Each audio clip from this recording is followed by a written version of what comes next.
Fala, meu povo! E aí, beleza? Vamos lá para mais uma aulinha de funções oxigenadas. Na aula de hoje, nós vamos visualizar as funções com hidroxila, a segunda parte das funções com hidroxila, que nós já falamos de álcoois, beleza? E também vamos visualizar as funções com a presença da carbonila, certo? Duas funçõezinhas aqui carboniladas, tá? Mas então, quando nós temos uma hidroxila, hidroxila é aquele oxigênio que se encontra ligado a um hidrogênio e a um carbono, beleza? Na cadeia carbônica. A diferença entre as funções das hidroxilas, das funções hidroxiladas, é o tipo de carbono que essa hidroxila se encontra ligada, beleza? Então nós vamos perceber aqui que lá na função álcool nós tínhamos uma hidroxila ligada a um carbono saturado. Relembra aí o que é carbono saturado? Carbono saturado é aquele carboninho que faz somente ligações simples, ok? Ligações simples, a saturação na cadeia, ligações simples com outros carbonos, tá? Agora nós vamos observar aqui a função chamada de enol. E eu já vou começar chamando a atenção de vocês que a função enol, ela já vem aqui com esse prefixo en, que significa alguma coisa para a gente, não é? Quando nós visualizamos a nomenclatura dos hidrocarbonetos, nós percebemos que quando nós adicionávamos o en na nomenclatura de um hidrocarboneto, ele indicava a presença de uma dupla ligação. Aqui na função enol, nós vamos ter essa mesma situação. Beleza? Só que na função enol, a hidroxila, nós temos uma hidroxila ligada a um carbono insaturado, a um carbono que possui uma dupla ligação, tá? Quando nós visualizamos essa função enol, já falei para vocês aqui desse prefixo en, e vocês vão observar que a terminação desse grupo funcional, né, da nomenclatura dessa função orgânica, também utiliza o sufixo ol, tá certo? Mas qual é a diferença? A diferença é que nós temos ali a dupla ligação, o en junto, tá? Então, como exemplo, eu trouxe aqui para vocês uma cadeia carbônica que possui uma dupla ligação, e esse carbono que possui a dupla está ligado a uma hidroxila. Então, a hidroxila precisa estar ligada diretamente ao carbono insaturado na nossa cadeia. Onde é que se encontra o carbono insaturado? Aqui, tá certo? Então, esse é o meu exemplo de uma função do tipo enol. Como é que a gente vai colocar a nomenclatura nessa substância? Tá? A nomenclatura desse composto orgânico vai seguir as regras da nomenclatura dos hidrocarbonetos. E nessa regra dos hidrocarbonetos, nós temos lá a quantidade de carbonos que nós temos na cadeia, beleza? O tipo de ligação química que nós vamos ter aqui, a presença da dupla ligação e a sua terminação ol. Então, essa função chamada de enol, tá certo? Como é que fica a nomenclatura, então, desse exemplo? Ó, nós temos 1, 2, 3 carbonos. Qual é o nosso prefixo para 3 carbonos? Nós temos aqui prop. Como eu tenho uma dupla ligação na minha cadeia, e essa dupla ligação só pode se encontrar nessa posição 1, não é? Por conta de ser um enol, eu tenho aqui então no carbono 1 a hidroxila e a dupla ligação. Quando é no carbono 1, nós não precisamos então enumerar, não preciso adicionar esse número na nomenclatura da cadeia. Então nós temos aqui um propen com a terminação ol, beleza? Então, ó, esse é o meu propenol, tá? Então, sempre que vocês observarem a presença de uma hidroxila em uma cadeia carbônica, vocês precisam observar o carbono que essa hidroxila se encontra ligada. Se esse carbono é saturado, nós temos uma função do tipo álcool. Se esse carbono é insaturado, tem a presença de uma dupla ligação, nós temos uma função do tipo enol, tá certo? Gente, só que essa função enol, esses compostos enólicos, eles são muito instáveis. tá? A presença dessa dupla ligação próxima a um elemento muito eletronegativo, nós temos ali uma instabilidade nessa cadeia. E essa instabilidade vai fazer com que esse composto se transforme em outra substância rapidamente. Nós não temos ali a capacidade de manter aquela substância estabilizada, tá? Por conta que, ó, esse oxigênio que se encontra aqui muito eletronegativo possui pares de elétrons, e esses pares de elétrons eles vão estar interagindo com os pares de elétrons dessa dupla ligação. São orbitais p que se encontram ali paralelos, tá? Então nós podemos visualizar aqui que nessa função enol nós vamos ter uma migração dessa dupla ligação para a ligação carbono-oxigênio. A dupla sai da ligação carbono-carbono e passa para a ligação carbono-oxigênio, fazendo com que esse hidrogêniozinho do oxigênio saia lá para o carbono, que vai ficar faltando uma ligação, certo? Essa é uma característica dos enóis que nós chamamos lá no conteúdo de isomeria de tautomeria, beleza? E nessa tautomeria, na verdade, ocorre um equilíbrio químico entre essas substâncias, tá? Onde o meu enol facilmente se transforma aqui em um aldeído. A minha hidroxila se transforma em uma carbonila, tá? Então, ó, essa tautomeria vai formar aqui o meu aldeído, que nós vamos visualizar aqui no próximo exemplo, tá? Ó, e o hidrogêniozinho que estava aqui acompanhado ao oxigênio, é esse hidrogênio aqui que vem se ligar ao carbono e se transformar em um carbono saturado. Tá certo, gente? Os enóis, eles têm essas características, tá? O enol pode ter a tautomeria chamada aldoenólica, que é esse caso, onde um enol se transforma em um aldeído. E esse aldeído também pode retornar a forma de enol, certo? Então, tautomeria aldoenólica. Ou eu posso ter uma tautomeria chamada de cetoenólica. Qual é a diferença? É que ao invés de formar um aldeído, nós vamos formar aqui uma cetona. E eu vou mostrar para vocês aqui qual é a diferença entre um aldeído e uma cetona, que está relacionada apenas com o tipo de carbono que essa carbonila apresenta. Se o carbono é primário, nós temos aqui a formação de um aldeído, que nós chamamos de carbono terminal. Se esse carbono é secundário, ou seja, se encontra ligado a outros dois carbonos, nós vamos ter a formação de um grupo cetona, que na verdade é um carbono que se encontra no meio da cadeia e não na extremidade. É uma forma que nós temos de diferenciar o aldeído da cetona. Ok? Então, normalmente quando essa função enol aparece em provas de vestibular e Enem, nós temos essa característica da isomeria que vai acontecer aqui nesses compostos, tá certo? Nós vamos falar um pouco mais à frente de uma forma mais abrangente.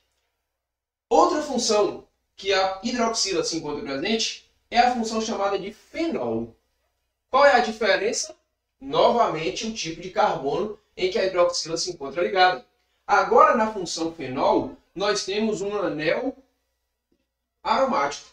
A hidroxila ligada diretamente a um anel aromático. Tá certo? Então, esse cuidado que eu preciso ter, tá? Anel aromático apresenta duplas ligações alternadas em um ciclo fechado, que nós chamamos ali também de benzeno, que é o mais comum que aparece aí nos compostos, ok? Não confunda ciclos com dupla ligação, apenas, sem ser alternada, com anéis aromáticos. Muitas vezes nós podemos estar falando de um enol cíclico, com a presença de uma dupla, certo? Mas não tendo a ressonância, eu não posso considerar esse composto aromático, tá certo? Então tome esse cuidadinho aí. E essa função aromática, né, essa função fenol que apresenta o anel aromático, ela também é muito comum a aparecer, né? Porque nós temos aí diversos componentes, diversos compostos orgânicos que estão sendo utilizados em larga escala que apresentam esse anel aromático. Então, a identificação desse grupo funcional é muito importante. Além de uma outra característica muito importante dos fenóis é que, assim como os ácidos carboxílicos, que é uma função que a gente vai ver também mais na frente, os fenóis eles possuem características ácidas, ou seja, são compostos orgânicos que liberam o hidrogênio na forma de H+, com facilidade, beleza? Então, esses dois grupos funcionais da química orgânica são considerados ácidos, ácidos fracos, ok? Ácidos orgânicos normalmente são ácidos fracos, mas esses dois são considerados ácidos, ou seja, a capacidade de liberar o hidrogênio na forma de H+, em meio aquoso, né? Ou liberar o hidrogênio na forma de H+, em outros meios também, fugindo aí da chamada teoria de Arrhenius. Ok, meu povo? Nomenclatura dos fenóis, nós vamos usar aqui, segundo a IUPAC, o prefixo hidroxi, beleza? Então, nessa substância aqui, nós temos o hidroxi ligado a um benzeno. Eu teria aqui o meu hidroxi, benzeno. Nós podemos ter, nesse composto, radicais, ramificações, né? Que nós também vamos seguir a mesma regra das ramificações, enumerando a cadeia, usando sempre o grupo funcional como referência, beleza? Então eu posso ter, por exemplo, ali um grupo metil ligado nessa cadeia e também usar aquela nomenclatura de acordo com as posições do anel aromático, posição orto, posição meta e posição para, certo? Então, nós temos aí essas situações que podem aparecer em meu anel aromático, levando em consideração a minha hidroxila como referência, tá? Então, eu vou ter aí posso ter o orto-metil hidroxibenzeno, por exemplo, ó, um grupo metil na posição orto em relação à hidroxila, ou um meta-metil hidroxibenzeno, tá? E assim por diante. Beleza? Show de bola. Vamos lá para outros grupos funcionais, né? Agora com a presença da carbonila. Rafa, o que é a carbonila? A carbonila é o oxigênio agora ligado a um carbono na forma de dupla ligação. Então, ó, dupla O dupla C, ou C dupla O, não é isso? E essa carbonila, ela pode ter dois tipos de carbono. Carbonos considerados primários, são aqueles carbonos que se ligam apenas a um carbono, e essa outra ligação deverá ser com hidrogênio, tá? E aí nós levamos em consideração que quando isso acontece, esse carbono ele está na ponta da cadeia, na extremidade, chamada de carbono terminal. Mas nós também podemos ter outros dois carbonos ligados a esse carbono da carbonila. E aí esse carbono ele passa a ser classificado como carbono secundário. E é justamente isso que diferencia esses dois grupos funcionais, tá? O aldeído é um grupo funcional, né, que tem a carbonila de carbono primário. Carbonila de carbono primário. Então, como exemplo, eu trago para vocês aqui, ó, esse carboninho chamado de terminal, um carbono que está lá na extremidade da cadeia, beleza? Esse carbono faz uma ligação dupla com esse oxigênio e tem aqui um hidrogênio, ó, ligado a ele, tá? Então, carbonila de carbono terminal, nós temos um grupo funcional aqui do tipo aldeído. A nomenclatura desse grupo funcional segue a mesma regra, né, da nomenclatura dos hidrocarbonetos, mudando apenas o sufixo ou a terminação. E nós vamos colocar aqui uma terminação que lembra a função aldeído. Então a minha terminação agora vai ser al. Como é que eu vou colocar a nomenclatura?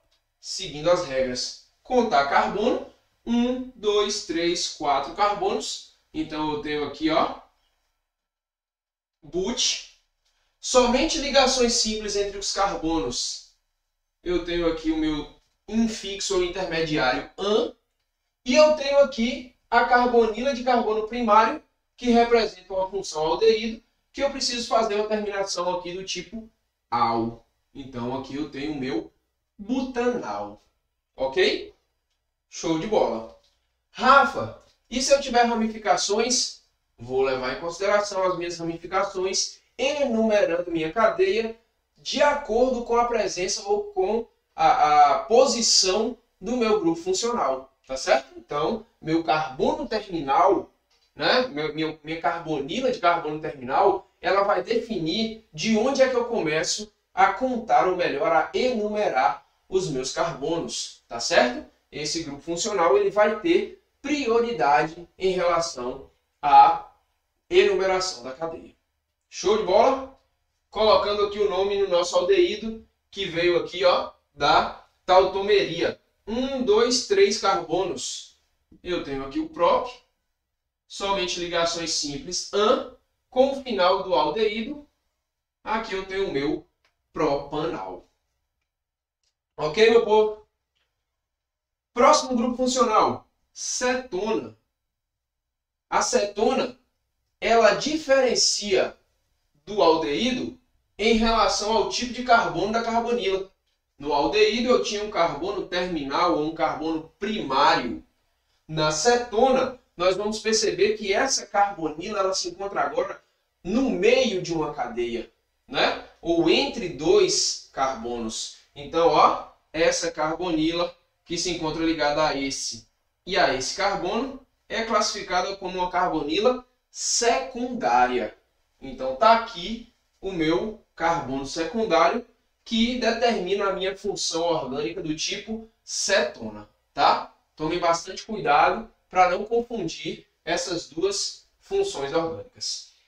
Nomenclatura da minha cetona. A cetona, ela tem agora no final ona, seguindo as regras dos hidrocarbonetos para a nomenclatura, de prefixo, de infixo, e o sufixo vai mudar. Nós temos agora um sufixo que representa a função cetona, então nós vamos usar aqui apenas o ona, tá? Seguindo essa mesma ideia, ó, eu vou ter aqui 1, 2, 3, 4 carbonos. Então eu vou ter aqui o but, ok? Esse but só tem ligações simples, então ele vai ser o an, butan. E aí nós vamos perceber que a posição da carbonila só pode ser no carbono 2. Ô Rafa, mas e se essa carbonila mudar daqui para cá? Essa carbonila mudando para cá, a enumeração da cadeia vai ser da direita para a esquerda. Essa carbonila estando aqui, a enumeração da cadeia vai ser da esquerda para a direita. E em ambas as situações, esse carbono vai ser o 2, tá certo? Então, nós vamos ter aqui, ó, a chamada butan 2 ona, butan 2 ona, ou simplesmente butanona, porque não posso ter uma butan 3 e muito menos uma butan 1, tá bom? Então, eu vou colocar a numeração, porque aí o PAC determina que essa numeração tem que ser o mais detalhado possível, mas nessa situação nós só podemos ter essa posição aí. Eu poderia escrever simplesmente butanona, ok? Então, gente, essas são as funções orgânicas oxigenadas de hoje. Finalizamos as hidroxilas, finalizamos também as funções carboniladas, tá? Eu gostaria de chamar a atenção de vocês para essas funções orgânicas, que a prova do Enem, ela considera propriedades dos compostos orgânicos também muito importante. E nós vamos notar que, diferente dos hidrocarbonetos, esses grupos funcionais que apresentam o oxigênio na sua estrutura são grupos funcionais que trazem polaridade para a nossa cadeia, tá? Então nós estamos falando aqui não mais de compostos apolares, que não se dissolvem em água. Nós estamos falando agora de compostos que têm uma polaridade acentuada. Mas o que nós vamos notar lá na frente, na nossa aula de propriedades dos compostos orgânicos, é que esses compostos, né, essas cadeias carbônicas, dependem também de outros fatores que determinam essas propriedades. Por exemplo, o tamanho da cadeia, né? Se eu tenho aqui uma cetona, mas a cadeia de hidrocarboneto dela, a cadeia lateral é muito grande, nós temos uma diminuição da polaridade dessa cadeia. E aí nós temos também uma diminuição da sua solubilidade. Compostos que apresentam hidroxila interagem de uma forma mais forte com a água devido às ligações de hidrogênio presentes, ó, hidroxila do composto, hidroxila da água, nós temos uma interação mais forte, isso significa que é uma maior solubilidade, isso significa também um maior ponto de fusão e ebulição, principalmente de ebulição, tá certo? Então vamos começar a prestar atenção nessas propriedades de acordo com as nossas estruturas dos compostos. Próxima aula nós vamos falar de carboxila, de ácidos carboxílicos e seus derivados. Valeu, grande abraço para vocês e até breve.